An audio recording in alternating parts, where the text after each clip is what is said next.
Hello, beautiful souls. See if you can see that beauty over there. I think I should show you the other ones, man. Maybe not today because this is going to be a long conversation today. And I'm just going to take a couple of seconds. That's weird, the echo. Hopefully you can hear me okay.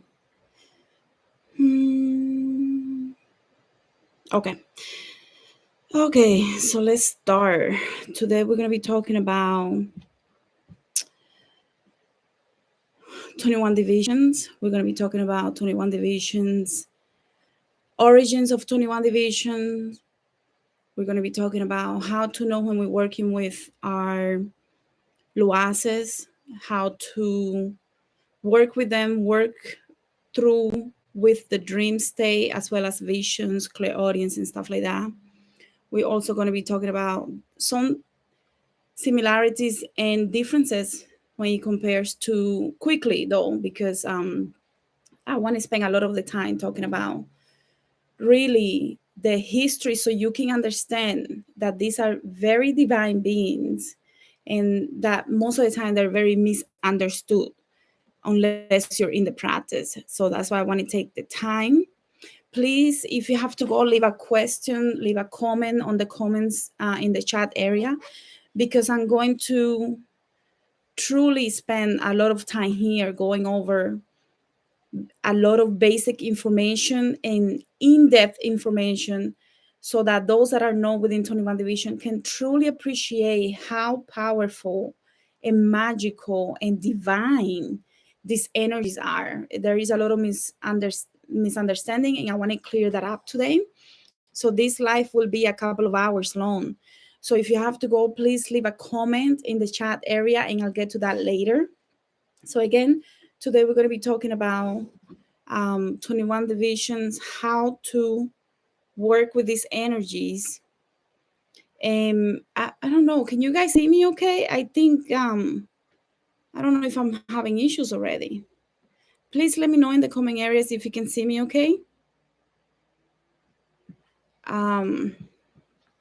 Just want to make sure that I'm live because I feel like something happened that maybe took me out. So please let me know in the comments area if you can see me, you can hear me. Okay, thank you. Thank you so much, Darlenis. That was weird because for 1 second, everything just went black. Truly went black. So anyways, so like I said, this is going to be a long one. So please be patient. Be patient, and you might want to come back to this more than once. You know, a lot of people don't know that sometimes there is information that is being channeled. So I listen to the chat, to the conversations later if I feel like there is something there that I need. So I invite you to please come back more than once to listen to this if you're truly interested in 21 division, because this might be really eye-opening for a lot of you that don't understand what voodoo is, what 21 division is, and how of powerful and divine beings work within this spiritual practice. Most people in the DR that work in 21 divisions, because we grow up there, we tend to have a feeling of who is the Lua that comes and walks with us.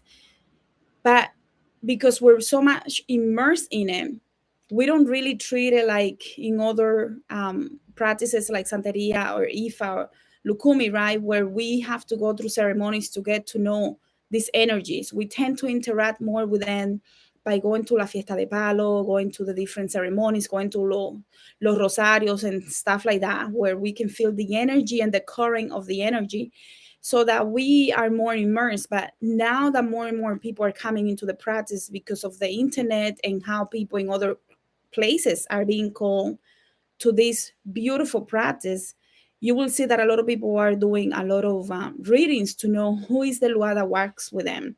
So I'm gonna go through that and how to find that out and what it means, because a lot of people think when they have a reading That's it. Like that is it. And they don't understand that that's just the beginning. The When you go into a spiritual reading, unless it's a major ceremony where the Luak comes down and says, I claim you, that means that they're claiming you, and they can say, I am your Metet. Your Metet is the head Misterio that walks with you, the head guardian that walks with you. If the Luak comes out and says, I am your Metet, that means that that is your guardian angel. But sometimes you get that in your dreams. 21 Divisions and Voodoo, we work a lot with the dreams round because we understand that the Mysterios are always interacting with us often. It's not once a year or something like that, where in other practices you can only interact when you're going through some ceremonies and rituals. For us in 21 Divisions and Haitian Voodoo as well, because 21 Division is Voodoo, is Dominican Voodoo. So for us, we interact with those energies mostly in the dream state at the beginning, when you start going through your opening of, oh my god, I have to work with these energies. And eventually you start developing your third eye, your clairaudience, deep knowing. You can smell things. Oh my goodness, this morning I was smelling so many beautiful things and I'm like, oh, this is going to be exciting, because I got confirmation that I could do this. Otherwise I wasn't going to be able to do this live. Every time that we have to do a light on the occult, we have to, a live or video, any type of public information, we have to ask for permission, because otherwise we the priestesses have consequences that we have to pay. So we have to be very careful with the information that we share. So I'm going to be very careful today, and you might see me taking breaks here and there just to make sure that I'm not overstepping, because we do have to be respectful. It's supposed to be a secret, um, like there are no books. It's supposed to be secret from the mother, fathers, whoever practices this, to those that are going through initiations and have godmother, godfather, or from the spirit that is directly that comes out and gives you information. So it's not something that you go read in a book and that's it. That's just one aspect of learning to work with the 21 divisions divine beings. And I want to emphasize divine beings, because a lot of people think that they're evil spirits, that we only use it for dark magic, and that is not true. Black and white magic is just means you, the priestesses, decide how you use a lot of these energies, and a lot of those energies might not work with you if you have a very dark heart. So you might have to go through a purification process with work to work with this energy, some of the very elevated energies. And that process is opening the heart space. That's why you will see that in the Awakening the Healer Within video course, we spend so much time talking about the heart space. And honestly, I didn't even notice until I had to go back and listen to some of those videos, and I'm like, oh my goodness, this is driving me crazy. So much information about the heart space, because the Tainos and the very elevated beings will not work with anyone that doesn't have an open heart space and that has gone through purification in this human body, in order for them to truly be welcome and become a high priestess within 21 divisions, or of Dominican voodoo or Haitian voodoo, I guess. Unless you're working with very dark negative forces that they don't care how your heart is, because their job is to make it even darker, right? So that two different things. I hope that makes sense. So when it comes down to how do we know which Lua is working with us, it's by dreams. That's how it starts. Only if you're having a lot of doubts, you go through the process of going through some type of reading, when we call down mysterios, the mysteries, to tell us who is the mete that is working with them at the moment. Normally, most Dominicans won't go through this process. At least, that's what I see. That's what I have in my area. That's what I have noticed. A lot of people don't go through those type of readings because we understand that the metet, and this is something that a lot of people might not understand, the guardian spirit that is working with you now can change. It can change. And you later might be working with another master of your head, depending on of your evolution process. Is that making sense to you? I hope that's making sense, because I don't want to confuse anyone. So, anyway, so my point is, you really want to make sure that you don't get trapped in the illusion that is only one method, that is only one that is only one energy or two energies, because when we start working with these energies, um, we truly can mount and work with many different energies. So it's not just one, like in some place, in some parts, depending on the santeria that you work with, the practice that you work with. In santeria or ifa, you might have one, or the father and the mother, right? Or if it's Santeria, Santeria, Osha, Lukumi, you might only have the one main guardian spirit, and you can only mount that one when you're going through initiation. And of course, there are different blends of Santeria, so that doesn't means that if for everybody doesn't practice the same way, right? Because Santeria became a blended part of spiritism and working with the orishas. So there is a lot of cross things going on there, just like we have in 21 divisions, where we have a lot of influences from Africa, and the Tainos and the Catholics, right? So the Spaniards and the French. So let's see. I just want to make sure that this is clear. Unlike 21 divisions or Haitian voodoo, in Santeria, you go through initiations and ceremonies and baptism in order for you to get your main guardian. Where in 21 divisions, the energies that come to us in our dreams are letting us know, you can now get to know me more deeply. It's almost like their initiation, where they're telling you, you are now able to work with me. So if they're coming in your dreams, they're letting you know you have passage to start interacting, to start working with me, so that we can develop, almost like dating, we can develop this relationship that is going to help you strengthen your gifts and abilities, so that you can do the job that you're supposed to do here as a priestess. Does that make sense? Like, when they come to you in the dreams, they're letting you know, you now have access to my energy, to understand my energy. And if you do what you're supposed to do and serve and work with me, I will show you my secrets, and I will give you from my energy, so that you can understand how to work with certain things, whether it is um, the power of your words, whether it is working with your hands, healing, divining, prophesizing, right? Whether it is working with a lot of herbs to do curanderismo and stuff like that, right? So when they come to you in the dreams, they're letting you know, you are now welcome to work with me. Whether in Santeria, you have to go through processes in order for you to know which one to work with. Does that make sense? So it is important to know that, because in 21 divisions, we depend heavily on what happens on your dream state, messages, visions, clairaudience, knowing. Sometimes you go to a misa or a fiesta de palo, and the spirit comes down and it tells you, you are my son, you are my daughter.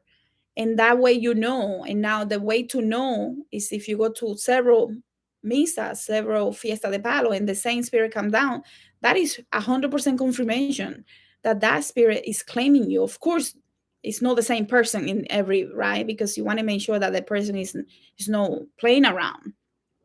But most of the people are going to know just by the feeling and the energy they feel when they interact with these energies in the dream state. So, anyways, I think that is key. We pay a lot of attention to what happens to us in the dream, because we believe that in the dream is when a lot of these energies are coming to interact with us, because we haven't gone through the process. Maybe you're not born in the culture. Maybe your parents were not, maybe the gifts keep a few generations. So in the dream states, when they come, but even if you are born into parents and have a family that work this, it is through the dream state. So you will see that a lot of people have what I call it with my family, the morning rituals, because I started waking up every morning and saying, tell me your dream, and we developed this little morning situation meeting where we will work with the dreams. And my godmother, she did the same thing, where she will go through the dream state and then in the morning debrief what happened, because sometimes messages came through different people as well, depending on the dreams that the dreams and the abilities that they have. So the spirits that we tend to work with in 21 divisions, they have a lot of different meaning and purposes for them coming to us. And the elements that they have is very important. For example, they could be air, fire, water, right? Earth.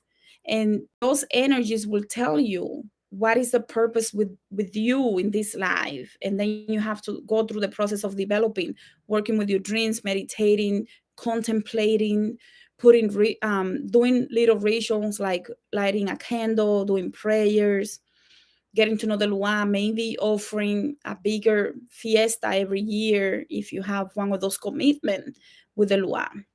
Now, in Ifa, for example, we know that the Babalao is not supposed to be a medium, a channeler, right? The Babalao is supposed to do the divination and help you with the divination and pass the messages.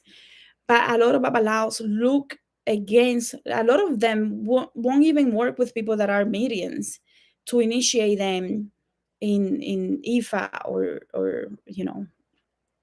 as a Babalao, or um, what we call the, sorry, I don't know why it's blinking. The the we call it the Babalao or the Lianifas. And if you go through those initiations, you will be able to do work, to do divining work. But if you're a medium, a lot of the Ifa Babalaos won't want to initiate the mediums, because when we mount, we can no longer do the divination. We have to have someone else come. In 21 division, we call it la plaza. And when the plaza comes, the plaza interacts with the misterio that is mounting the person, so that between the two, the message is properly given, because the person that is mounting the energy, the lua, is such much energy that they might lose consciousness 100%. So you always have the plaza there, the assistant to the priestess or the priest, so that the assistant communicates with the misterio through you, and ask and heal and pass messages and prophecies and so on, right? So a lot of babalaos look at it like, if you're a medium, you shouldn't be doing this. They might know, some of them will not, some of them make exceptions. It depends on the person. So anyways, in some lineages, they are things that are done, initiations, to know for sure who is your grand meted, your helua, because they want to confirm to go through several other processes, especially if they're really going through a lot of different ceremonies for whatever purpose they want, whether it is more connections or abilities. A lot of those people do it because they want the abilities so that they can charge people more sometimes, and some, I shouldn't say it like that, but that's what happens. Anyway, so the reading, the cabeza, the head reading, it is called a head reading. There is a Haitian, um, I don't remember the name that the Haitians call it. Something kilo something, kilo ate, kilo wate, kilo ate, something like that. It is a spiritual reading that you do through several ceremony. No, it's not just like one day type of thing and that's it. No, it goes through a process, because when you go through that process, it's not just because you're getting the helua, you're doing other things. So that's just one of the processes along the way, but it's not the only purpose. At least it wasn't. Maybe that's different now, because we have so many people coming outside of the culture that want to know the Grand Meta, because they think it's like Santeria. They think it's like Osha, Lukumi, where you go through ceremonies to know who's your main guardian. Before, there was no need. Now it is becoming more popular for people to get the head reading, the spiritual thing reading, And what they don't realize, most of those readings is just for the immediate time. Right now, this is who's coming to show support, that is supporting and working with you and helping you navigate. But when you go through several trainings and ascension, your lua changes. So I want you to keep that in mind because a lot of people don't know this. So before I continue, I want to emphasize that one lua may claim you now, but later another lua or another group of luas may claim you again. So it's evolutionary. We don't just depend on one. And we that are 21 divisions priestesses, we can mount normally more than one lua. It's very rare to see just one person with mounting one type of energy. Those are horses of the mysteries, especially if they're high priestesses, Hugans Mambons, Mama Lua, Papa Lua, they mount a series of energies because they have to be able to work with any type of issue. So depending on the person that is coming, depending on the issue, we have to be able to work with that energy. And one of the ways that we start working with that energy is by going through sometimes the mountains so we can establish a strong connection to that energy, right? So not always you mount to divine. You mount when it's necessary. You don't mount just because somebody's coming and they want to see, say, Martha mounted on you. That it doesn't work like that. You have to be very respectful. So when somebody comes to you and you are going through readings or something like that, only if the Lua wants to, it will show itself. Only if it's necessary, you can call on the Lua.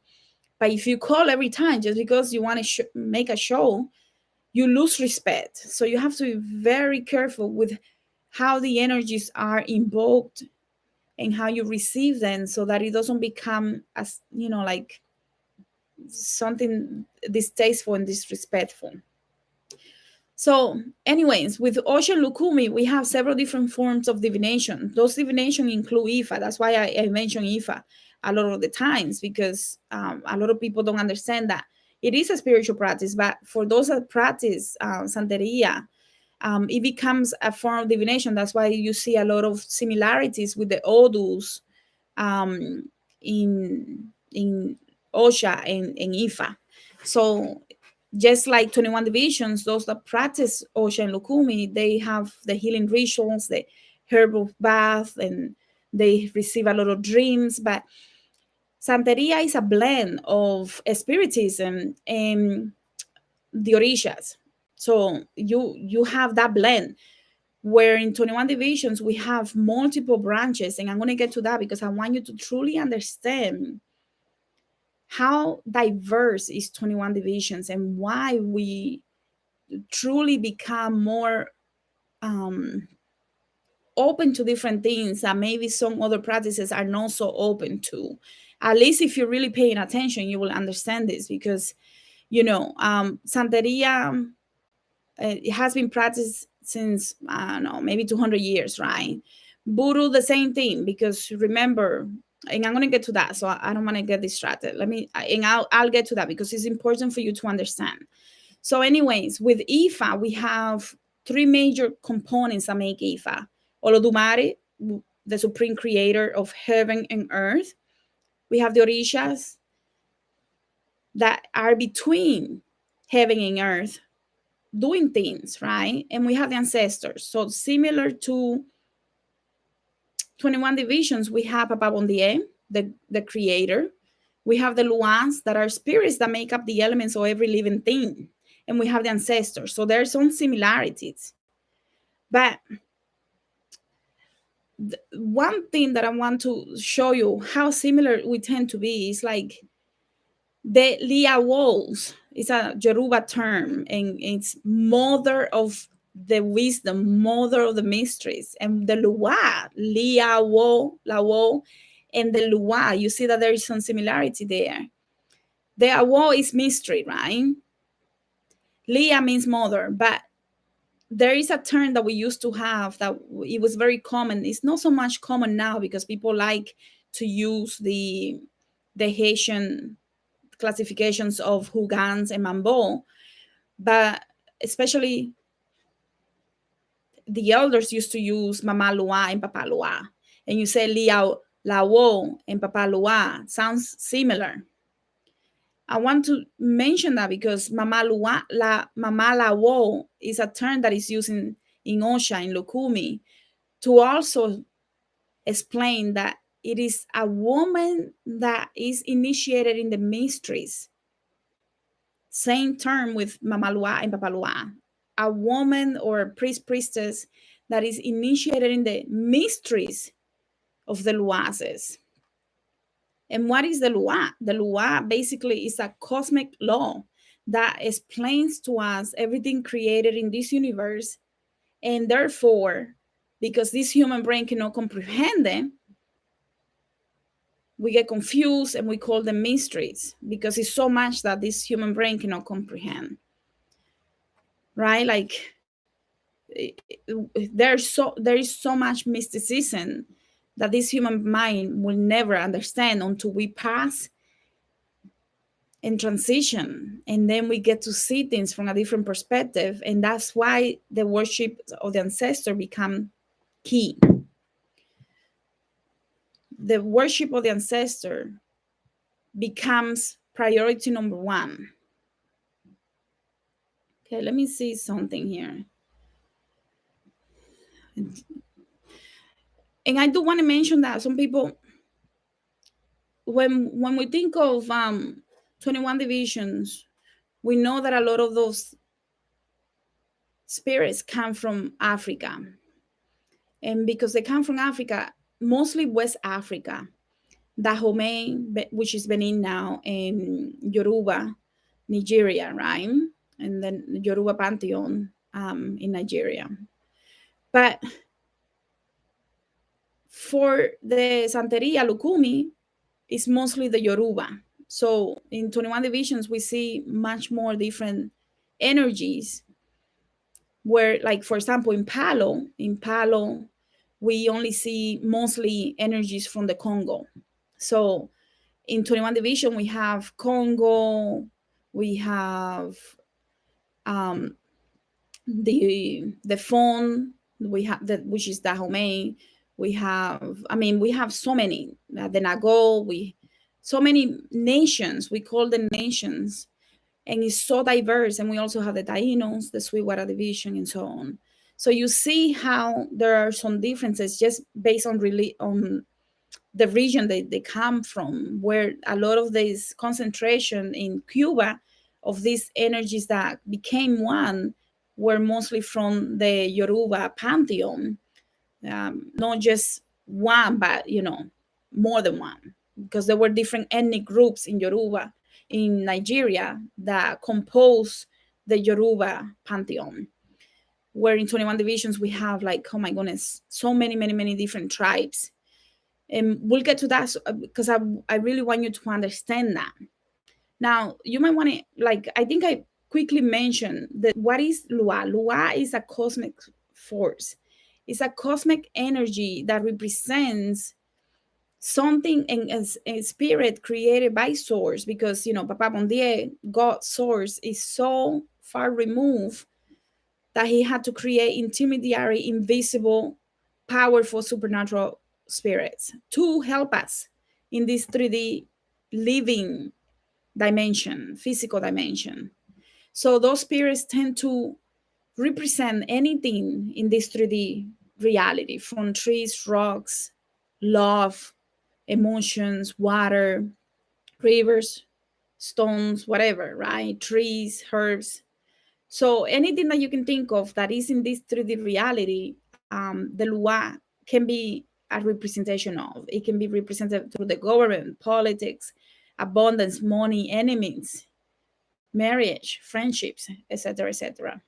So therefore, the Luas, I like to see the Luas as master teachers of human experiences, understanding emotions, so that we can go through elevation. For example, there are some that are mostly for working with anger and pain and defensive magic, and others are very much about love, healing, abundance, material abundance, emotional abundance, spiritual abundance, knowledge, wisdom, and so on. So they're always around us. We always see them as part of us anywhere, sort of like an animist animista spiritual practice, but it's not really, because that doesn't mean that every spirit is in every rock, but we can call on that energy to become part of that rock because it's already in it. We just gotta activate it. I hope that I'm not confusing you.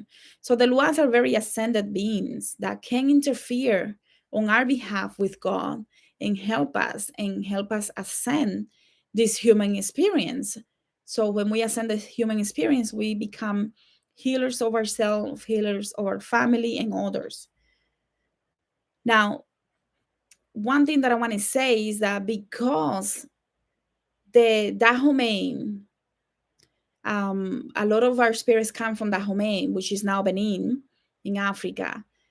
That was one of the older spiritual practices, the phone practice, where they work with the energy of the ancestor over, I think it was over 6 or 7,000 years old, that have been published in many different books that you can actually look up and research. So I'm not making this up. I just want to make sure that you understand that. When we okay, let me just check something. Let me do another check because this is crazy what's happening. Please let me know if you can see me. Please let me know if you can see me. I am having issues with the internet today, apparently. Should probably put my phone and see if I can see myself.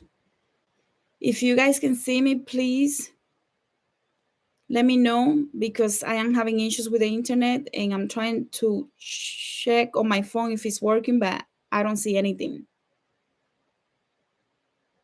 Okay, thank you so much. I don't know what's going on. I don't have internet. It's blinking and even my phone is not capturing the signal. So it's very annoying because I don't know if I'm talking to myself. So thank you so much, Jada.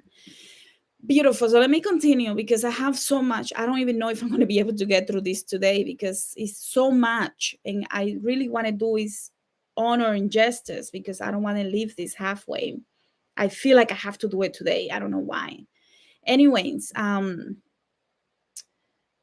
what was I saying? I think thank you. I think I lost my train of thought. So the Dahomey phone region that the people practice in that area were very much ancestral, tribal ancestral practices. And it's funny because I like to see the Lua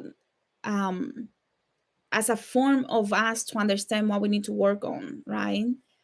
So yes, thank you. Ancestral practices. I don't know if that's what I say or meant to say.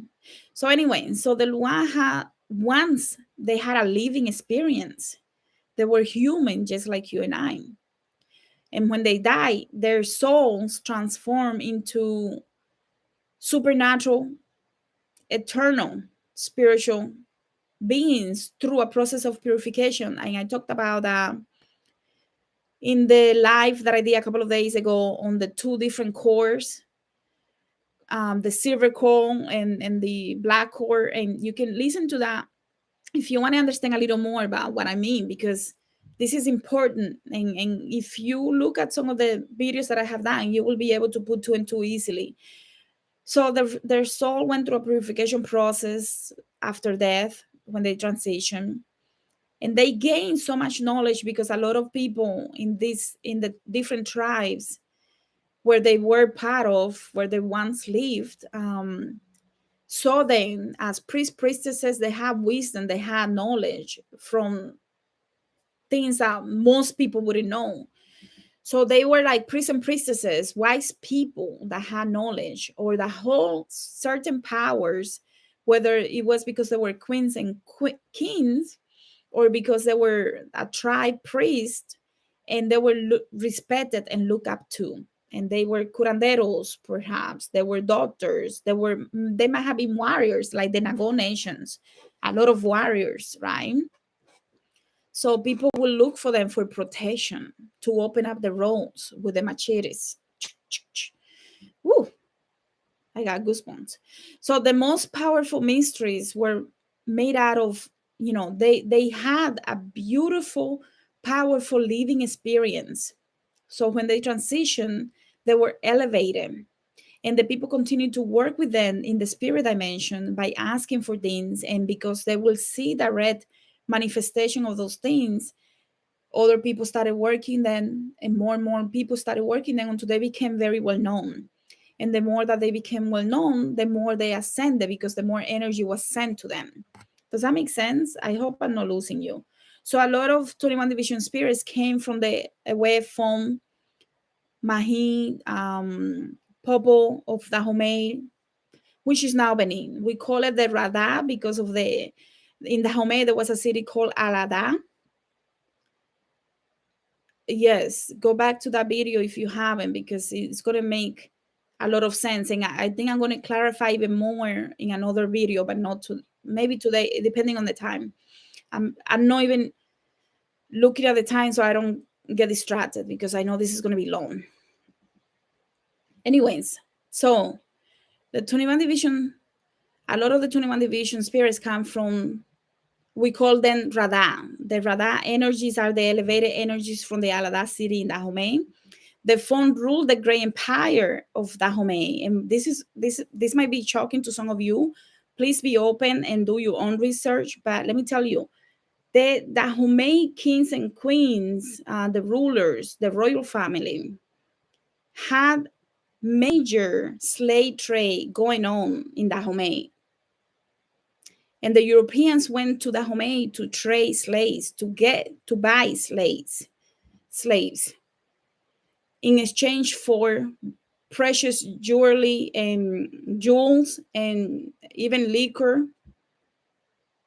What else? I think there was liquor, jewelry, and some and weapons.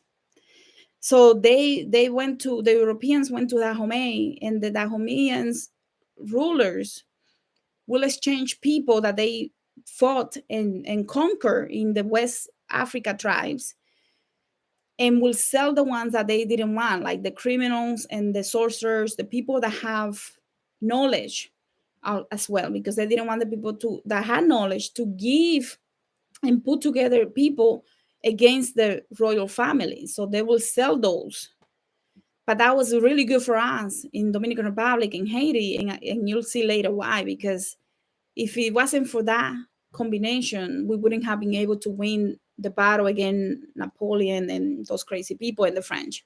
So the Fon people, West Africa, also worship the great snake, Dambala, who we know today as Dambala, because they believe that it was the process of birth and rebirth, and the cycle, the continuous cycle.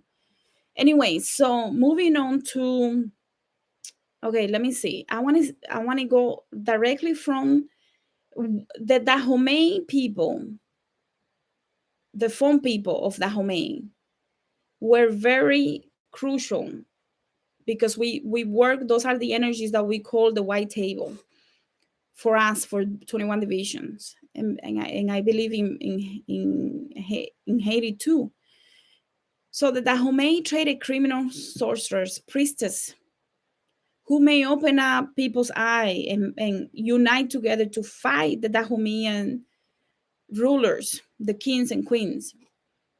So when they got to the island of Quisqueya, Haiti, the Tainos call it Haiti or Quisqueya, the Taino and the Siboneyes that were there.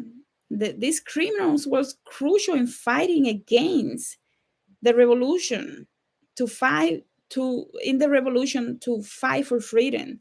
The criminals were like, we're doing this, and the priests and priestesses had the knowledge to call and invoke energies, so that together combined they were very powerful, along with some of the Tainos that survived. And I'll get to that, because a lot of people think there were no Tainos. There were Tainos. They didn't survive. Not all of them survived. And this is what happened. And I've seen it in visions and in dreams, where I have been taken through some of the things that happen. And I've seen these Tainos in the very, very high mountains of the island. They were hiding and setting up their camps there, hiding from the Spaniards because the Spaniards were looking for gold. And a lot of the Tainos, half of them ended up mining, going through the mines to look for gold. And eventually, after they depleted and couldn't find any more gold, the Spaniards get ceded one third of the island to the French. And that's how the French ended up in Dominican Republic, in the Quisqueya, in Haiti. So anyways, the Tainos that went to the mountains, they survived there for many years. They were not accessible. Those places were not accessible to people that didn't know the Spaniards, so that they didn't go looking for them. So they went very high up in the mountains, and I seen that in visions and dreams, and it's like, whoa, like it's another. And I done some of videos of, I have showcased some of those videos in last year in YouTube. I think I did at least a couple of those mountains. I didn't specify that that's where a lot of the Tainos were, but you can easily see that if you go through those videos. Anyways, I wanted to break this down because I want you to understand that um, the Tainos were there. Some people don't believe that the Tainos were there. Yes, most of them that were in the mines died, but the ones that were hiding in the mountains, when the slaves came from Africa, that they ran away too. Some of them ran away. They met up in the mountains. They went up in the mountains, and together they became one force. They started exchanging ways how they work with their spirits, and they wanted to find, and that's how they did it together. So those people that don't believe that they were in the mountains, and they need to read. They need to read. Anyway, so after the Fon people, the Yoruba people is a second group that influenced voodoo the most, especially from the Oyo Empire of the region of Nigeria. So, anyways, at one point, Dahomey and the Dahomey Empire and the Oyo Empire were fighting each other. But when the slaves came to Quisqueya, to Haiti, they worked together. They learned and exchanged different spirits, and they took the ones that worked, that had similar characteristics, and they were very adaptable. And this is key. I'm going to mention this more than once because I want you to see this is key. You don't want to be so much set in your ways that you don't understand. I'm sorry, I'm looking for something here. I want to make sure that this is crazy. I don't know why I don't see anything. Anyways, I'm going to assume that you're there. It keeps going in and out. Anyway, so together they adapted, and they had to be, like, it's not the way that I do things, but I see how powerful that can be. So therefore, we're going to combine things here and make it even stronger. That was the goal. Make it even stronger. So by being adaptable, they were able to even give more power to the energies that they were working with, because they were working on summoning energies in order to fight and receive their freedom. They were tired of being killed, raped, and enslaved. So they wanted to invoke energies that were going to fight alongside with them. And these powerful information, like powerful revelations. When you tap into those things, you're like, whoa, like you really wake up feeling like, my goodness, this is real. So anyways, the Fon people, the Oyo people of Nigeria and Dahomey now also got together with the Tainos and the Siboneyes that were in the island hiding in the mountains, and together they invoke energies to fight with them. Powerful, powerful. Like, wow. Now, a lot of things that we receive from the Tainos, so a lot of people don't even know that it's from the Taino, like the sacred rattle, right? And the sigils, the bebés, come from the Tainos as well. The Tainos believe that the stones that they had, that the ancestors, when they transition, could be, their spirits could be, the soul could be in the rocks, in the stones. So they call those things semines. And the Africans like that. They're like, okay, there were some similarities there because they also had people from the Congo here, remember?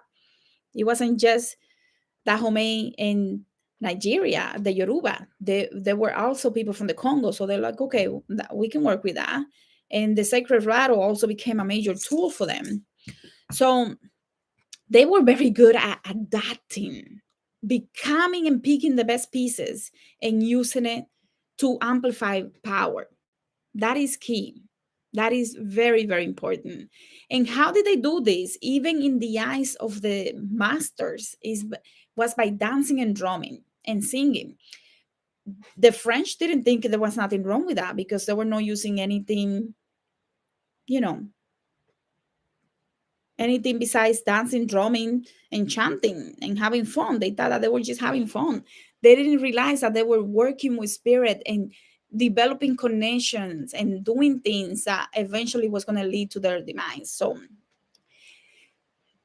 in secret, in the mountains, they will go into more powerful things like possession and calling energies and anointing, like not anointing, putting spirits into things so that they can use it later.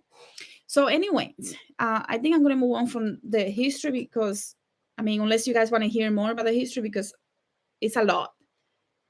Let me know, please, in the comments. Let me know in the comments, please. So, in Voodoo, the all African spirits are called the Rada spirits. These spirits are elevated. They bring a lot of stability, tradition, elevation, protection. They bring the knowledge and wisdom of the cosmic laws, like the Soleil division, which I did a video on then. The obviously the Soleil are part of the Rada, and within the Rada we have different versions of the Rada, the Nago, and so on. Right? Very gentle, patient. They're so patient. That's why the slaves say, this is not working. We gotta invoke something else here because otherwise they're gonna kill us all. And that's when they call in the energy of the Petro, the fire division, to fight. So the Petro energy that was born in Haiti is from the elevated spirits, but in a fire manner, in a fire, how do I call this, representation, or in a fire nature where they can be very aggressive, very and they will get the job done because they also had different type of petrol in fire and petrol warriors and stuff like that. Petrol that could do sorcery work, that could also become even demons because they needed those energies to fight, to defend themselves from what was going on. So that's where the situation of people thinking that, oh, it's just devil work, because they didn't understand that that was the energies that was used to fight, but it's not the only energy that exists within voodoo. I hope that makes sense. Anyway, so let me take a quick break to see any of the comments just to make sure. I'm gonna check that. I'm gonna check out that movie. I'm not sure which movie is that. The movie Sankofa. um, I'll check it out. Okay, maybe I'll skip the comments for now because I want to make sure that I get through this. Anyway, so the let's see the time. Quick review of the time frame. In 1492, we get Christopher Columbus coming. He's looking for gold. He finds the island of Hispaniola, Quisqueya, Haiti, how the Taínos called it. About 500,000 Taínos and Siboneyes lived in the island. Half of them went to hide, and because Taínos and Siboneyes came from South America, they also brought a lot of influences from the Amazon area and from the sacred shamanism work that is done even up to today. That's why the Taínos use yopo, cojoba to do ceremonial rituals and do things that are very similar to what is still being done in a lot of these places in South America, right? So you can see a lot of shamanism influence when it comes to the Taínos, and the Taínos gave some of that to the Africans, and eventually we end up with a triad, which is not really a triad. It's like over 50 different nations that are combined into three major things, right? So later, when the Taínos are dying and there is no much gold left to be found, the Spanish ceded the one third to the island to the French, and the French brings the slaves. And eventually, later on, we have almost 500,000 slaves in the island. And it is then when the French Revolution starts and all of that. And there's this big fight, and they win. They basically win, and the island is then later divided into Dominican Republic, because after they won, the Africans wanted full control of the island, and the Taínos that were there with the mulattoes, because there were now mulattoes, Spanish and Africans that became like me, mulattoes, and they wanted their freedom. They didn't want to be under the Africans, so they divided the island. So, anyways, why it was a secret worship is because they had to do all of this work. They had to worship the energies that they were used to worshiping by putting it behind the saints, the Catholic saints, so that they wouldn't get beaten, or killed by the masters. And as from the Catholic part of the culture, we get the baptism. That's why you see that people love to do baptism, because remember, Catholics get the water and they get baptized. So the similarities between that and what they were doing in their countries was okay to incorporate. So that's why you see that we go through a lot of baptism. That comes also from a lot of influence from the Catholics. And the saints' pictures and statues that we use, we know that is because there is something there. It could be the snake, it could be a staff, it could be something that represents the energy of the Lua. Just like what happens in Lukumi, where it also represents the energy of the Orisha, right? Anyway, so let me move on to, oh my goodness, let's see. Okay, so one thing that I want to mention though is that the Taínos also had a very, just like we still do now in shamanism, they had a lot of respect for nature, and objects that are not supposed to be to having anima, they believe that it had an anima.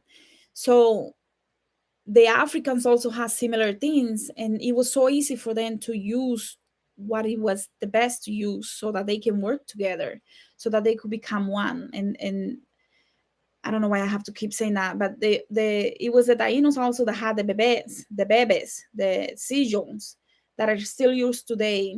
And the bebes were used for the semines, for the rocks where the soul of the deceased familiar one was now residing after they transition. Now the sigils are used for diagrams to call different type of energies from the astral planes, or from the higher realms, however you want to call them. Now, let's see. Okay, so I think I mentioned before that in Lukumi, in Cuba, Lukumi, which is now practiced in Mexico, Venezuela, Puerto Rico, and all of that. Even in some parts of Santo Domingo, you might see people that are also initiated into Lukumi, just like we have here, where a lot of other people are going into that type of practice, especially if, like Ifa or something like that. And those spirits, they have normally, I think I did mention this, they normally have one main guardian angel. And then as you process within your practice, you might be able to pick up different ones and you go through different initiations and so on. For us with the Luas, we normally, yeah, they're marriages, they're spirit marriages that some people do, especially in Haiti. I don't, honestly, I don't see that so much in Dominican Republic where people marry and have like a real wedding and all of that stuff. But that's just maybe me because I don't travel the whole island. But it is possible that it's also happening in Dominican Republic. I'm just not aware of it. Where in if you the Lukumi, you get crowned. We don't necessarily get crowned like in Lukumi.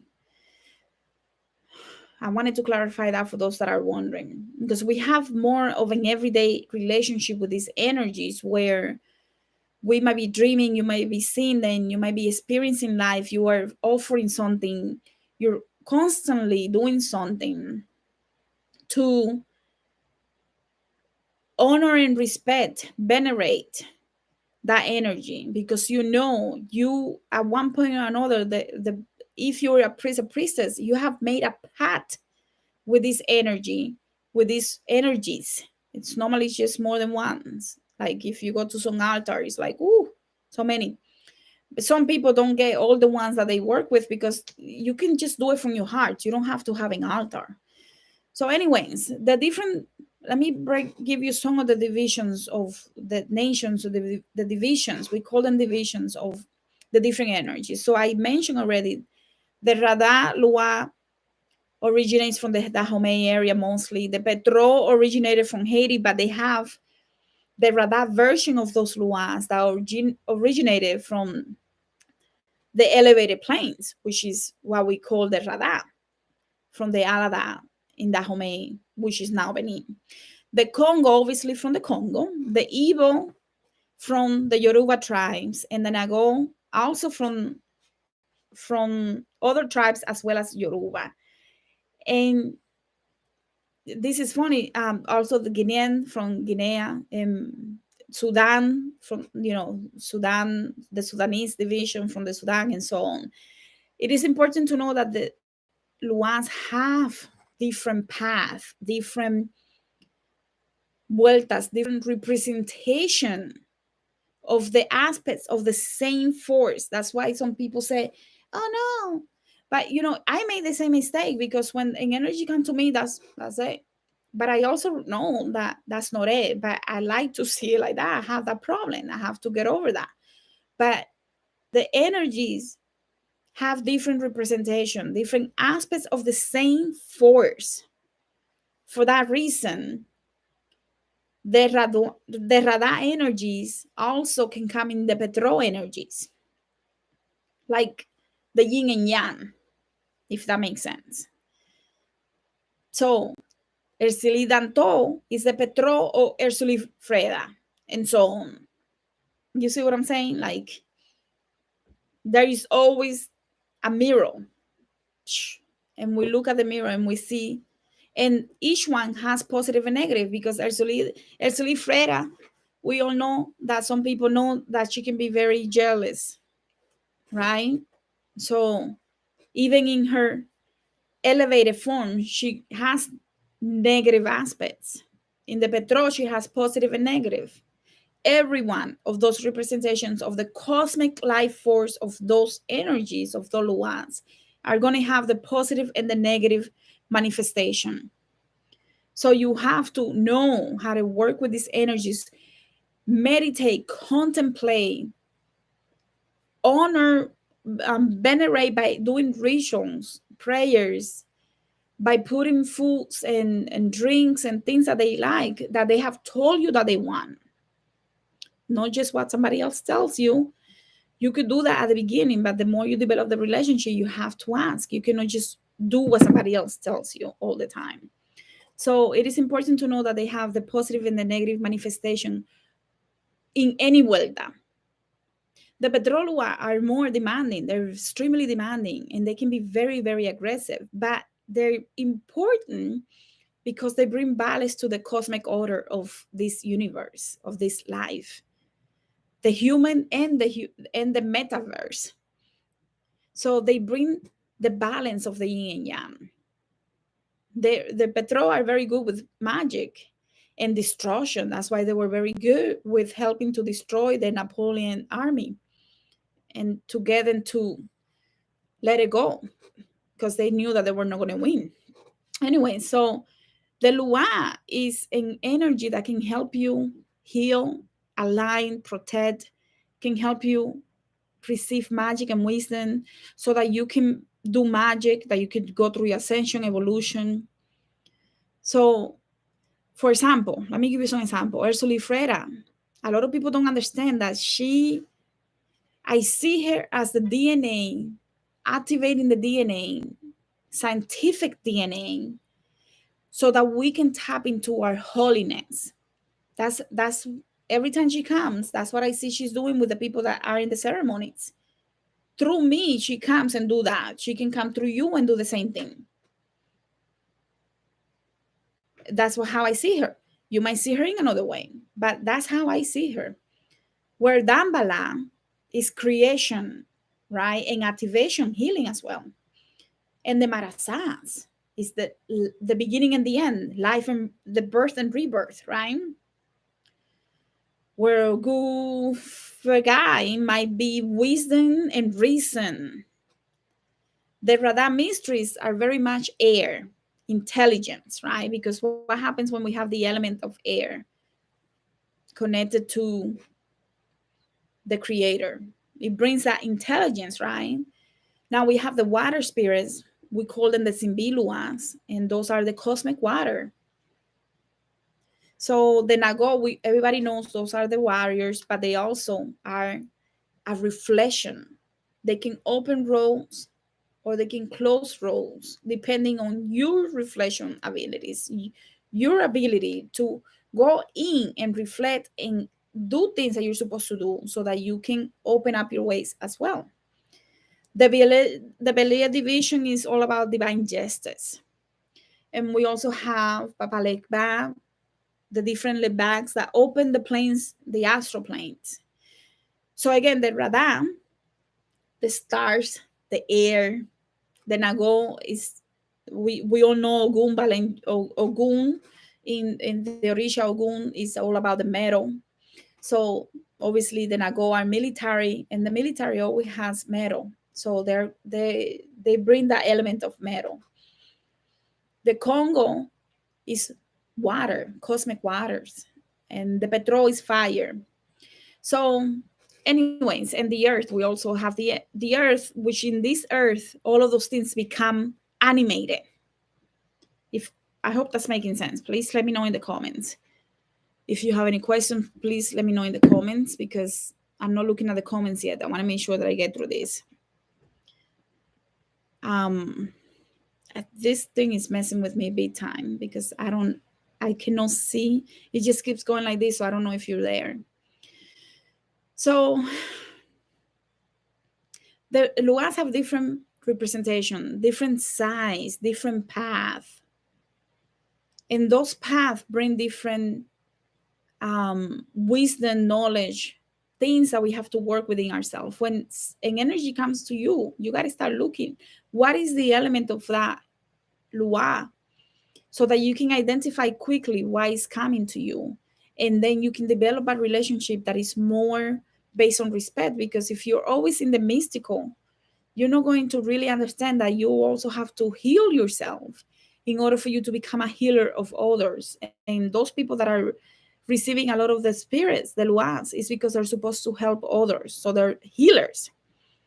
It's not just for divination, guys. It's not just for the tarot. That, like, seriously. So all the luas have the positive and the negative manifestation in all nations. All of them. So Tambala and Aida, the father, the mother, right? Lebac is the crossroad, the gatekeeper. Lebac is syncretized with St. Peter, St. Anthony of Padua, and St. Lazarus. Eshu is the Petro version of Papa Lebac, like Lebac Kalfum, the trickster energy. In whether it is in the Radha, the Nago. In every division, there is a Lebag.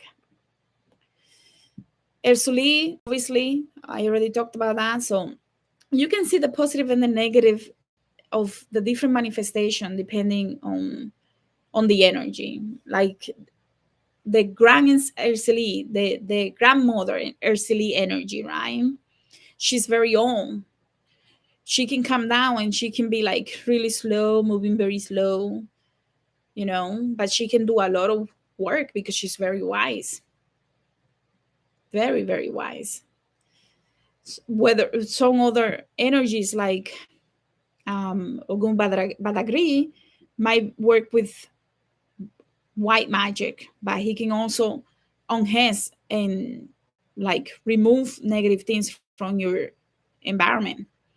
So the entire Lua, the entire 21 division Haitian pantheon is thousands and thousands of energies. No one can know it all.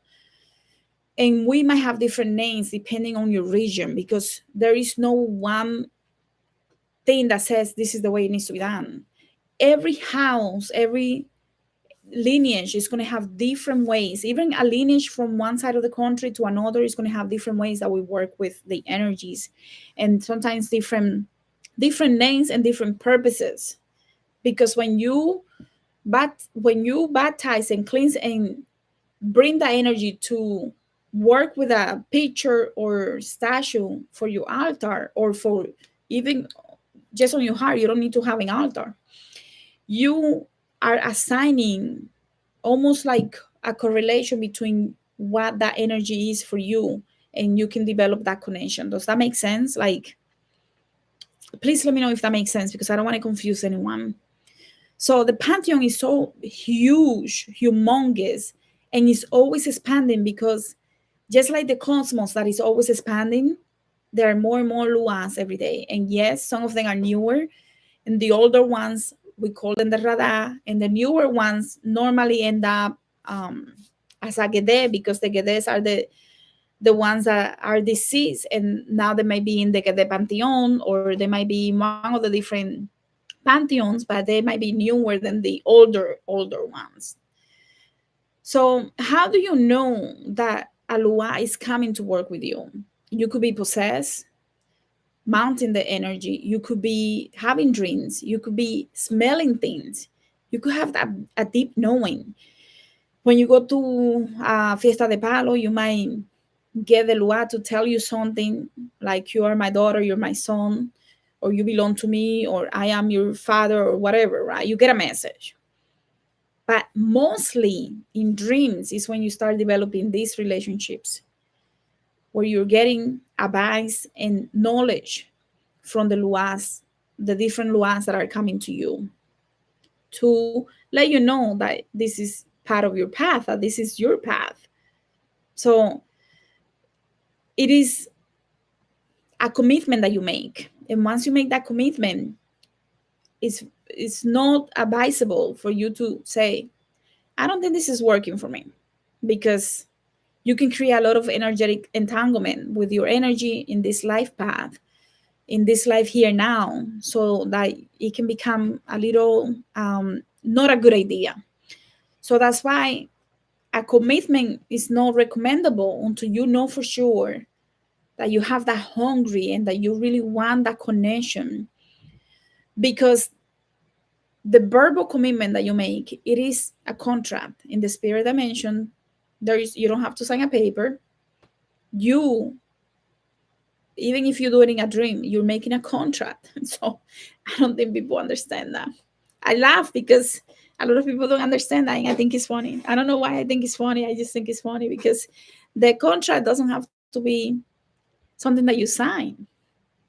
It's a contract that you make. Yes, you have free will. You can always take it back, but you don't know the consequences, right? You don't know the consequences of taking it back, or the consequences of agreeing to work with an energy without truly getting to know the energy first. That's why you have to go through a process. Like, if you are born into this, you don't start practicing immediately. You go through development for the first years until you're like over 20 something, maybe 30 something.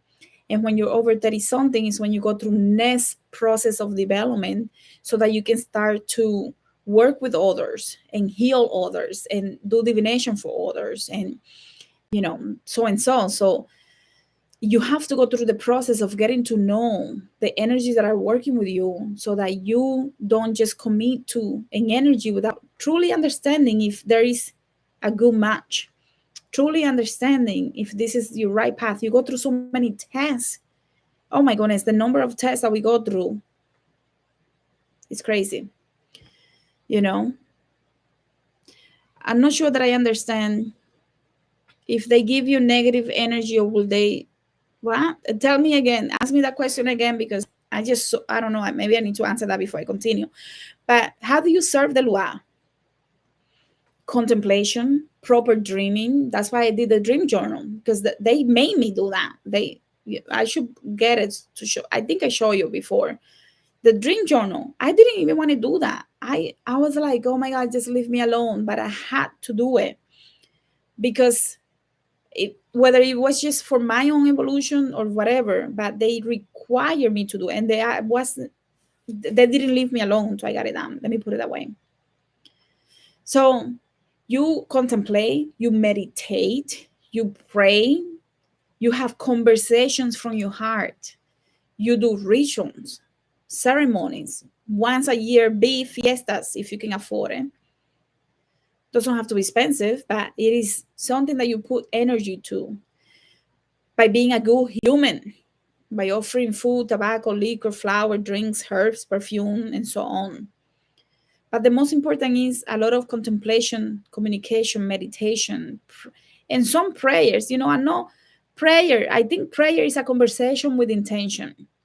So I don't want you to get confused that you have to do, I couldn't do traditional prayers. Let me tell you, there was no way I could get through the traditional prayers except for one book.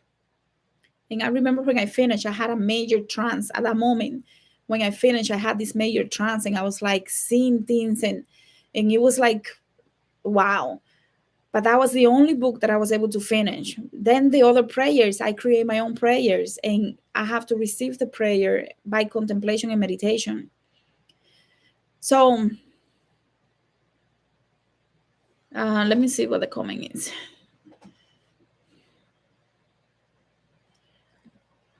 I'm getting old, I cannot even see.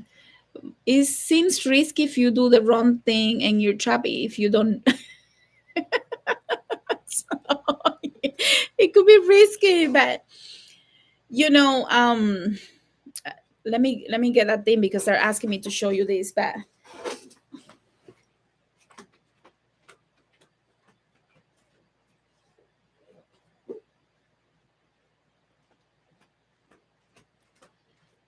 I think I have to show you this, because this is how you know. When you start journaling, they ask me for very specific exercises. This is a paperback, and there are two different covers, this one and this one, the same. You can find it on Amazon, or you could just do a notebook, but you have to have something, because with your dreams, that's where you're going to get all the clues. Not even your godparents can tell you 100%, because it's up to you and your performance, your behavior, your respect, your attention, that you truly develop a relationship to know if it is right thing for you or no. And you don't have to go through any baptism. A lot of the people that are very good healers never went through baptism. They just work with their dreams until they develop their different abilities, so that they can communicate and be mounted, or communicate with the spirit by partially being mounted, so that you don't always have to lose 100% consciousness. Depending on your filter of consciousness, might be easier or no. But you have to develop yourself. You cannot depend on somebody else to do the job for you. So that the one of the main things that the 21 divisions has is that the horses of the mysteries have to be people that can pass and be possessed by the mysteries. And these are energies they're very highly ascended. So you can imagine, once we're done mounting, we feel like we have been hit by a car. So yes, your dream state is powerful because it's going to get you to the point where you can be possessed and your body doesn't have to suffer so much. So contemplation, meditation, and working with your dream state is going to help you align your body so that your frequency is higher, so that when they mount you, you don't take 3 days to recover. Okay. So it's a process of developing yourself to become better people so that you become healers in order for you to help others. So, anyways, so when you're being mounted, you do, now that we're talking about this, when you're being mounted, you feel something funny. You might feel like, ooh, I'm losing my body functions. I don't have control of them. You might feel something underneath the feet or behind the legs or in the solar plexus or back here. You feel your shoulders get heavy and you might start moving in a funny way. You might collapse. So there are different ways that the person can train themselves to feel, oh, it's coming, it's coming. And sometimes it just, it comes. Depending on the energy, the elevation of the energy is going to, if it's a very forceful energy, like the petrol energy, you're going to feel it. You're going to feel it and you're going to lose so much control that you might end up hitting everything. But if you have gone through a lot of meditation and your frequency is high enough, you can harness that energy so you don't lose yourself in it to the point where you can hurt others or destroy things in the way. That's why I believe the meditation and contemplation is key for you to grab this energy and allow it to be part of you without losing so much of yourself that you become a little crazy, right? So the possession is very key to give you different levels. How are you doing over the years? Are you, or the months? Are you raising your vibration high enough for you to truly be able to allow the energy to come in without um, causing so much side effects to the whole situation? Because when the energy comes down, they have a purpose for coming down. They're not coming down just to eat and drink. They're coming to heal. They're coming to give advice. They're coming to solve issues for those that are in the ceremony or whoever you're attending to. So when you start feeling tense, or you feel a little funny, or you start trembling, you're moving without control, you're being possessed. Now the thing is that you have to make sure that you don't allow something that doesn't belong, because this is a free will planet. Unless there is soul contract that you have signed by the age of 40, if I am not ready, please push me. And now they're going to start knocking you down and mounting you wherever they can find you, so that you can open your eyes and realize that this is part of your path. So the intensity of the possession can be different. It could be a little milder if they're elevated spirits, but to the point that you feel like a truck hit your head. Or you could lose so much control and you feel so angry and you feel like a bull, or like an owl, and you're doing like things like this, like or laughing like crazy. If you start laughing like crazy, sometimes those, we call them disembodied energies that don't belong. So you have to be careful. How are you laughing? Are you laughing like a cynical person, or you laughing like when Anaisa comes and she's laughing because she's having fun, compared to like a psycho? So you got to look at things like that to understand who is the energy. If you don't know how to distinguish the energy, you got to train yourself to do that. And yes, possession can be a little dangerous if you don't know what you're doing. I'm not going to go into that because I think after the possession you should know what's going on. Start analyzing and taking notes of your possession. Was it a quick possession and it came in and out? And maybe it came in and out because it's training you. You're being trained to start going through full possession, but you're not ready yet. Or was it a full possession where you take 3 days or 5 days to recover? Or did it only take you a few hours? Big difference. So you have to start documenting your experiences. You got to document everything. Please document it, whether it is this or something that you find in anywhere in the store. You got to start. You got to become a student of your life. and train yourself. There is no one that is going to take you by the hand. Even your godparents, they won't do that. It is your responsibility. If you really want this, you got to do it. No one is going to do it for you.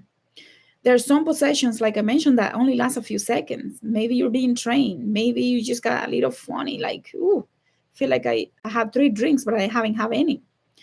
So maybe, I don't know, maybe you're walking on the street and out of nowhere you feel a little funny and you see a really nice rock. It is because you might need to pick up that rock and take it home with you. So you have to start paying attention to your body, to your task, to what's going on in your environment, so that you can really, start paying attention to this and truly become a student and eventually a master of who you are and how you work with these energies. So you have to study. You got to study yourself. Nobody else is going to do that for you. Okay, let's see. Anything else that I want to share? The priests and priestesses of voodoo. These people are. Okay, I want to do justice to this because a lot of people don't understand that the priests and priestesses of voodoo can be truly magical.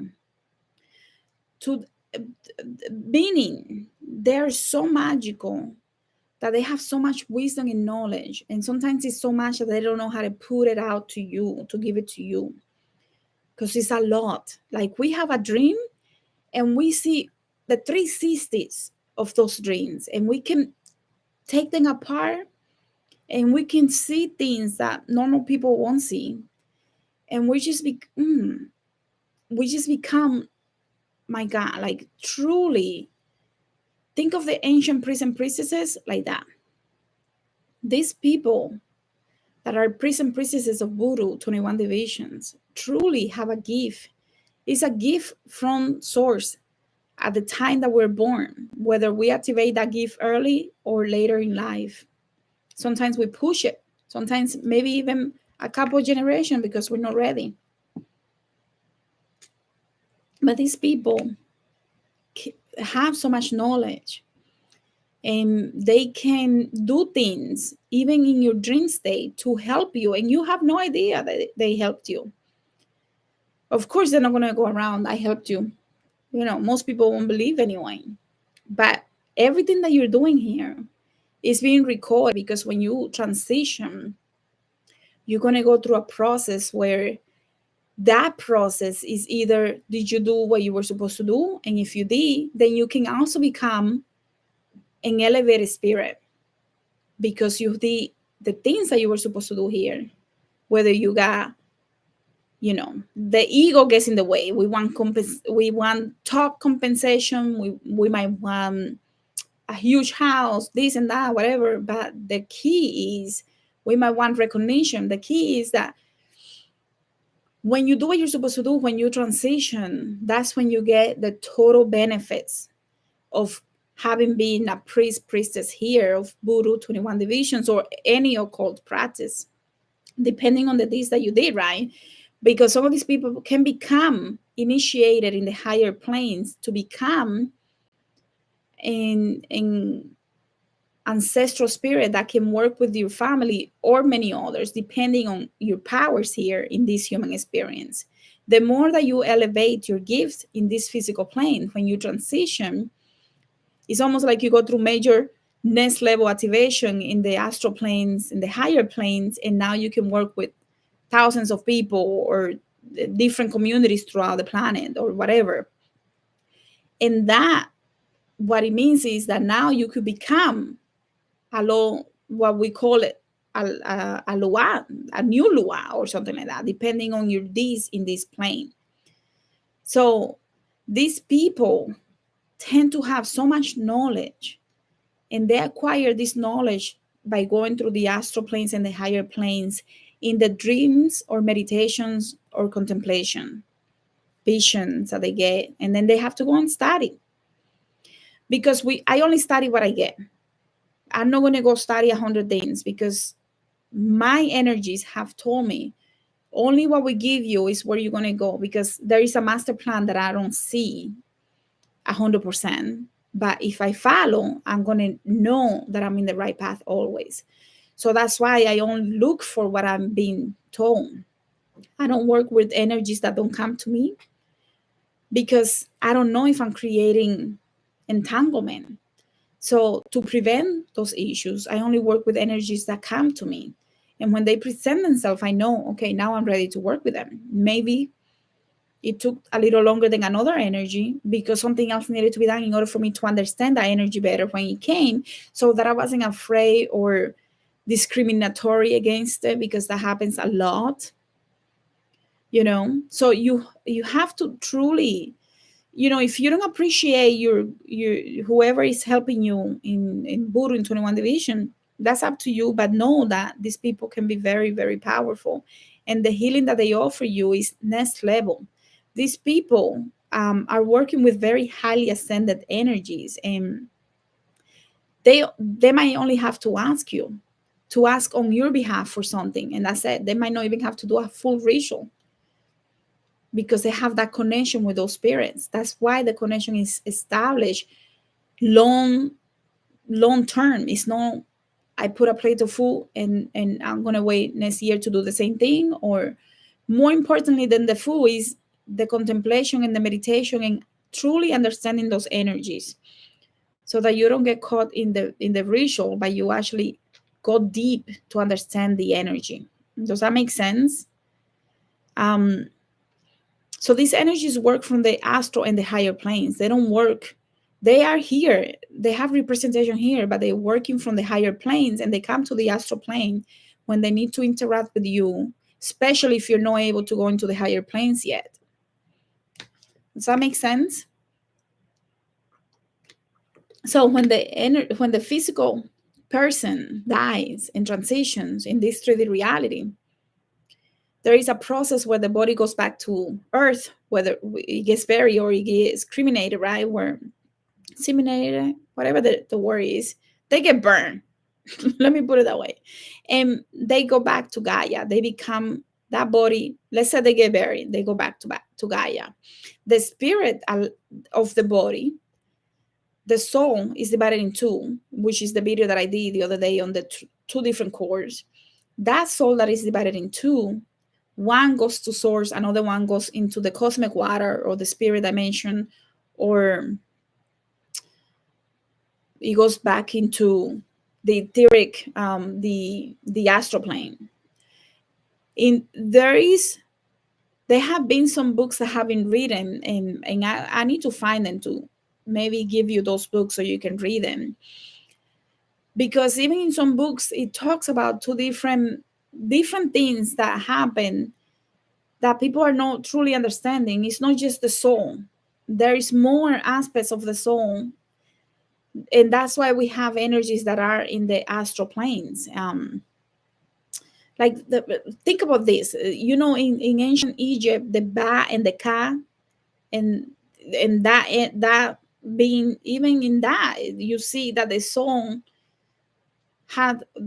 is either two, or is divided in two, or can be more than one. So you see what I'm saying? Like they are different. The soul is not just one thing, because one goes to source, but one goes into the astral plane, and from there they can do work, especially if they get, let's say somebody dies and they did what they were supposed to do here, and there might be a spirit, a lua, that comes and say, you're going to be part of my commission team, meaning that they work for the lua under the name of the lua, but they're not that lua. So when people see Michael, a lot of people think that they're seeing Saint Michael, but they're seeing a commissary of the lua, Believer Khan or Archangel Michael. They're not really interacting with Michael, but is someone that represents the energy of Michael. So he's working under the energy of Michael so that he can go through his ascension to also become a highly elevated being. Does that make sense? So I like to see it this way. There is the soul and the black spirit core. And I did a video, you can check it out. The black core goes into the cosmic womb, into the astral planes, and from here, everyone has an energetic signature. From here, this person has a personality and emotions, knowledge, and so on. This one goes into the astral plane, so it keeps that personality in that dimension, in that plane of existence. And the soul goes into source and it becomes part of source. So through that process, you can see how an energy that when and is very elevated still has commissionaries in the astral plane that are working with you to help you.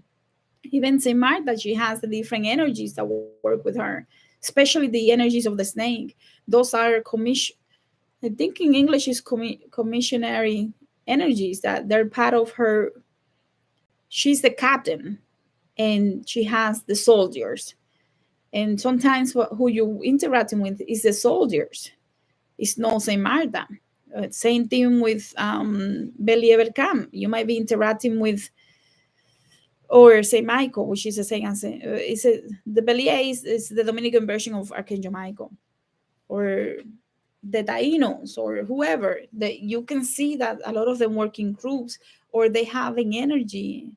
Sometimes I think in Sunset they call them some of them sentinelas, and you can see that, okay, you transition and there is a spirit that says, you're gonna be with me, and you accept because you want to go through the ascension. So now let's say I'm gonna work with Metresili. When I transition, I work for her, but I know Metresili. So when I go and interact with you, I might say I am Victoria Ercili, and that means I am Victoria and I work with Ercili Freda. You see what I'm saying? Does that make any sense to you?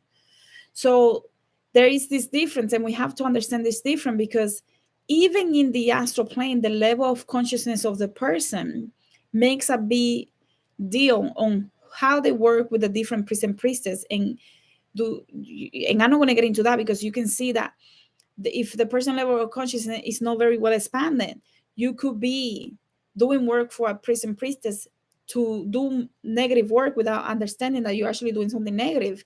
And now if you're supposed to work with a very elevated spirit, now the spirit says, what are you doing? You're not supposed to be doing that. Well, I needed to help so I can go through my ascension. So you see, even in those planes, there is a lot of this situation where we have to span our mind and our consciousness so that we can continue our ascension process. And this is important because when we understand this, we can see why the African slaves, they were very good adapting.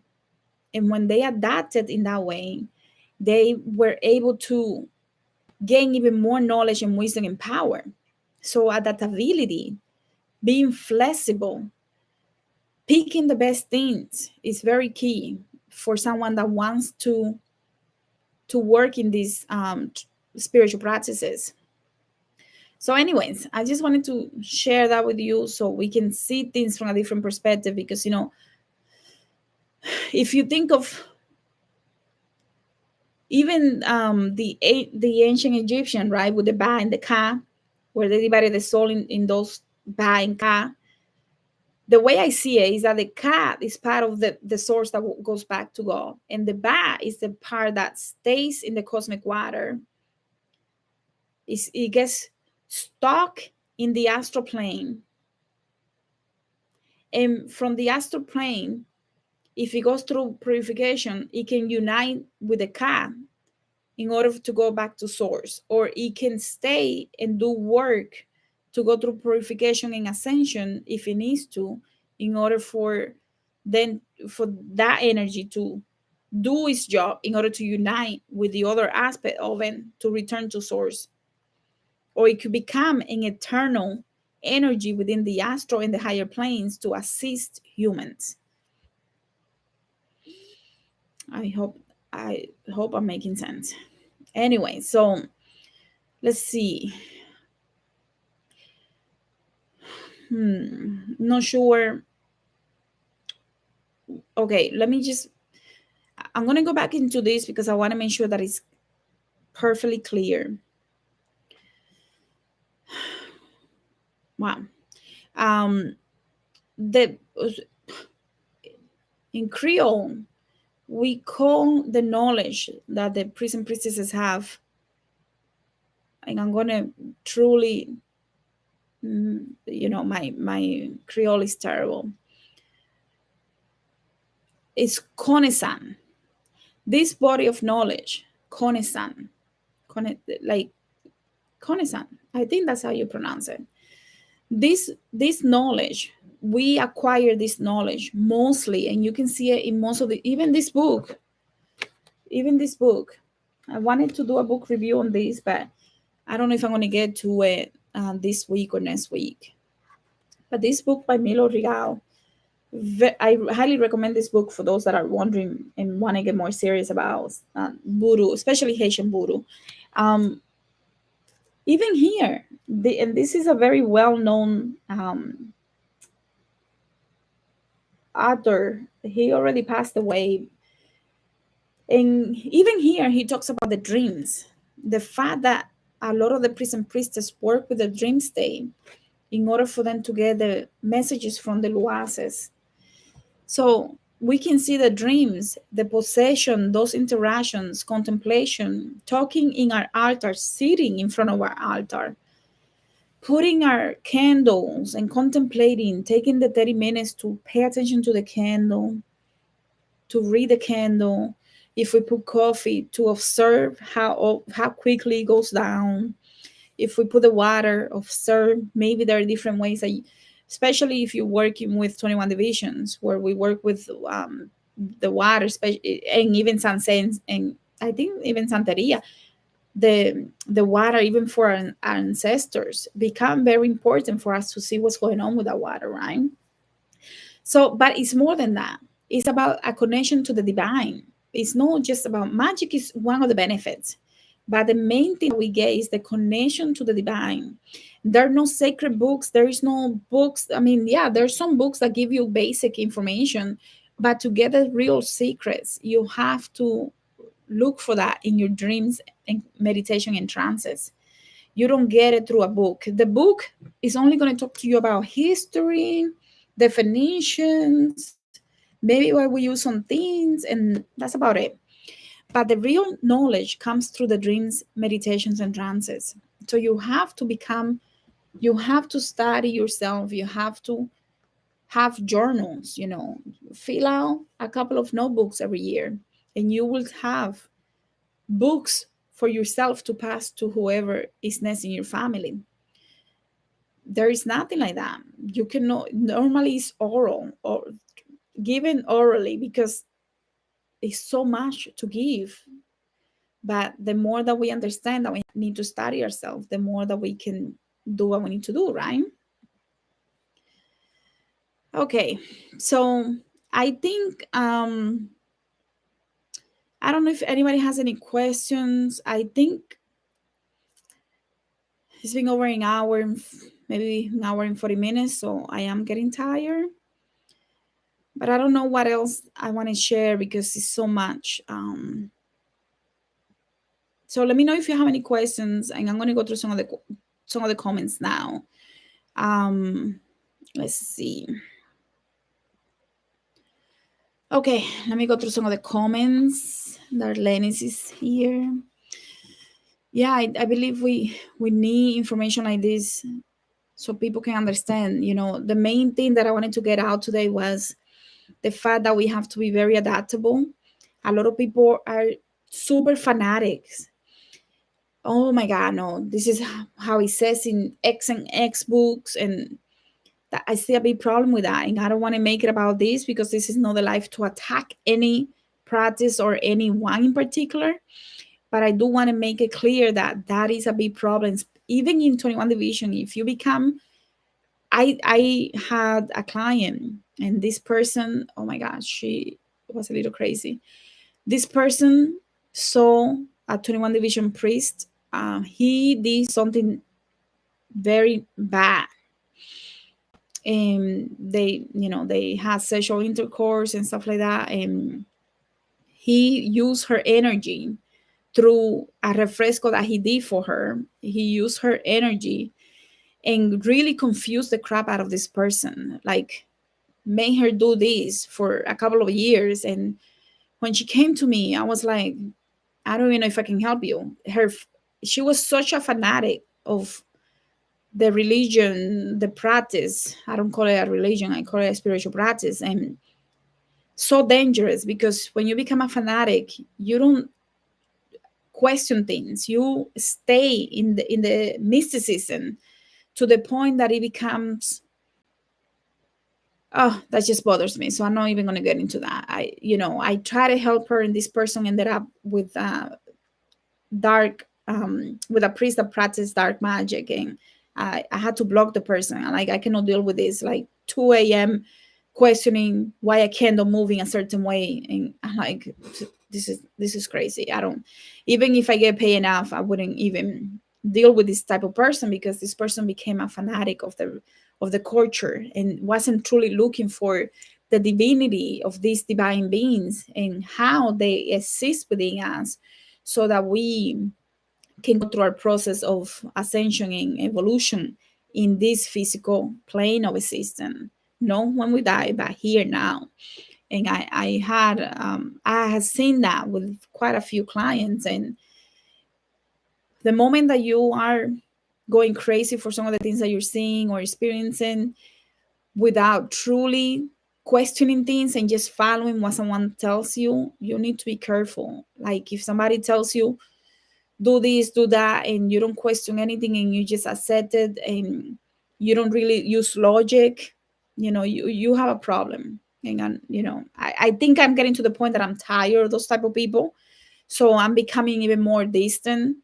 But it bothers me when people do that, because it's like, so much potential and you're wasting it with your fanaticism of the mystical, and not truly going into what these energies represent. These energies exist within us. I did a video on the different elements within our body. It is on YouTube, and you can check it out. And this is what these energies are. They are divine energies within our body that we have access to, that we need to understand for us to go through our process of ascension and elevation here. Anyways, yeah, I don't know if you guys can see me, so I hope you guys can see me. Anyways, let me continue, see what else.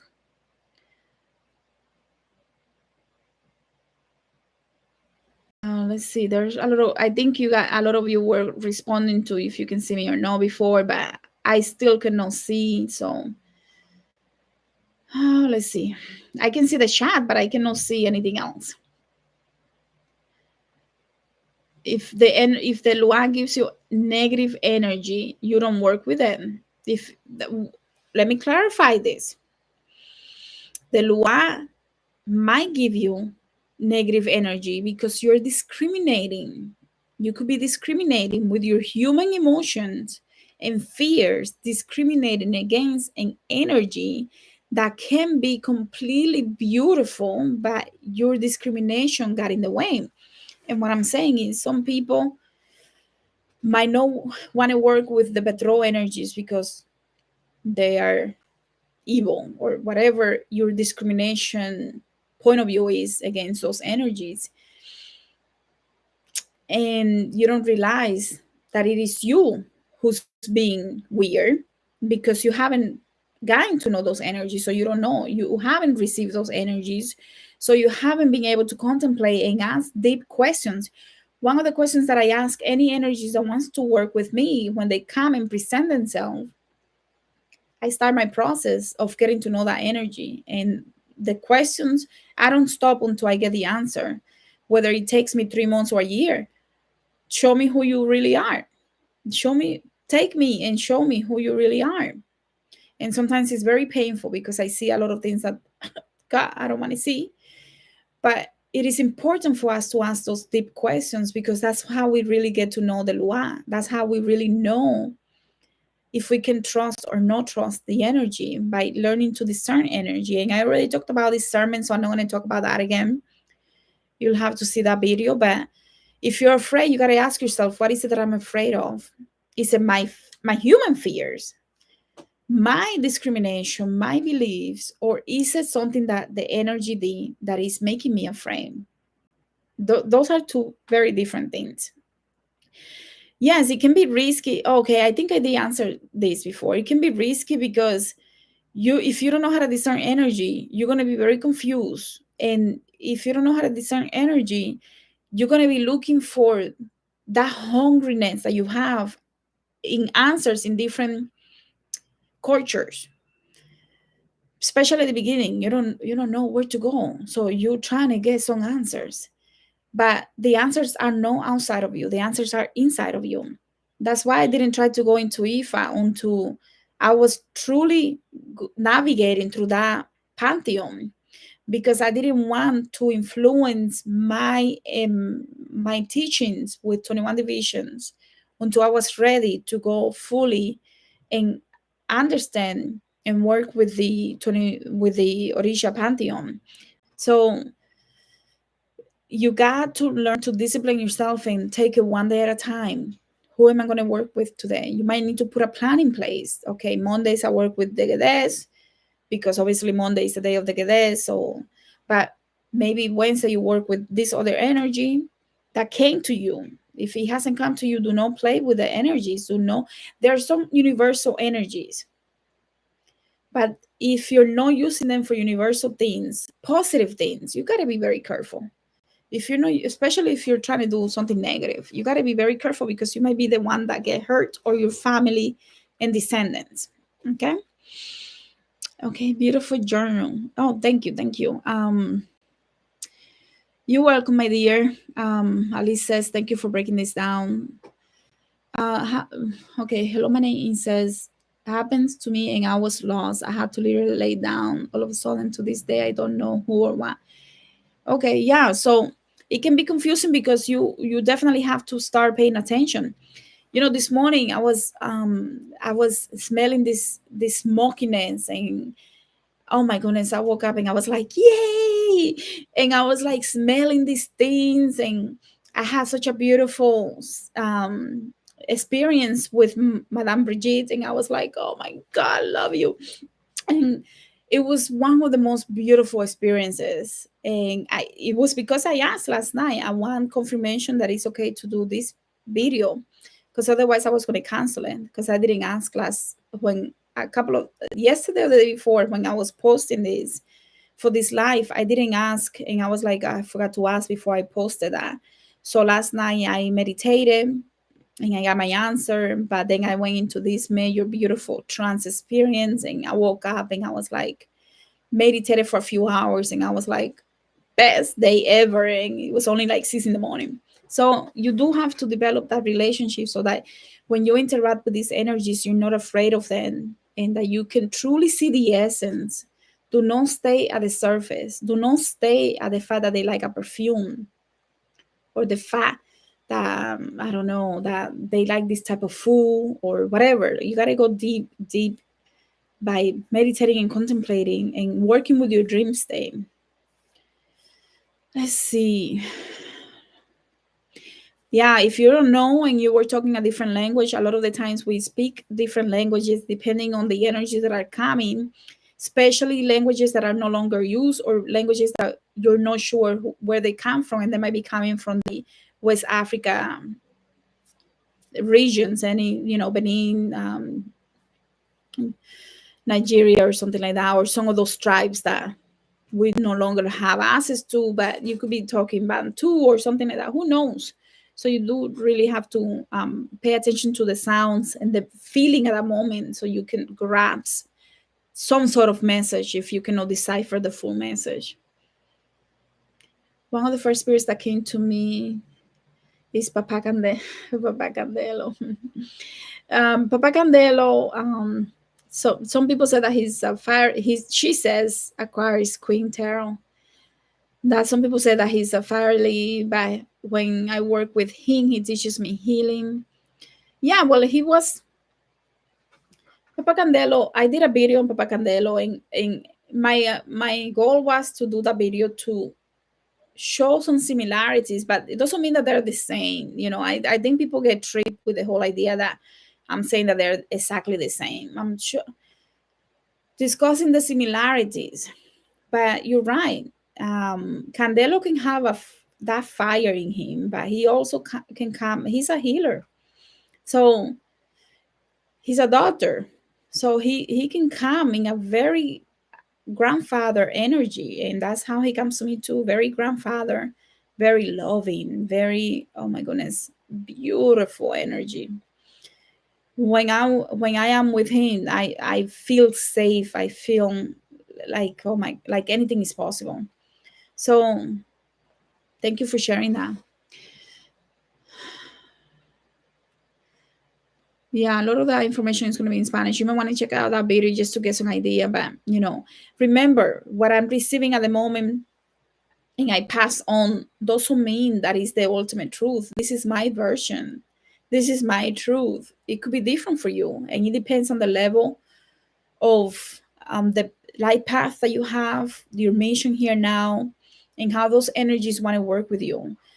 With me, it's different. Like, a lot of people will be afraid of Madame Brigitte. They will be very afraid because a lot of people think that she's very evil and that she can be used for dark magic, and that's not how she comes, right? So you have to learn to dig deeper and truly go in and get answers for yourself without putting barriers and discrimination and putting your own human fears in the way, so that you can truly tap into the essence of the experience.